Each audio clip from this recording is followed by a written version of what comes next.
লালবাজার এসেছিলাম গ্যাংটকে, এখান দিয়ে এমজি মার্ট যাচ্ছি। তো এত উঁচু সিঁড়ি সবাই হাঁপিয়ে গেছে।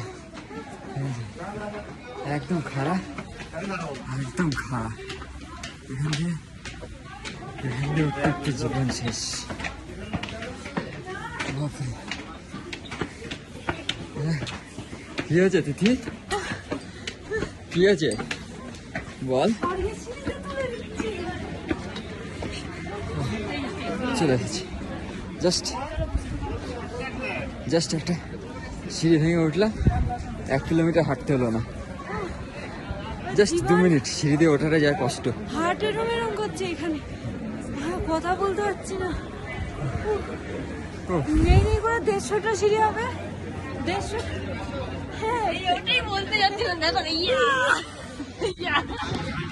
বলতে পারছি না তোকে।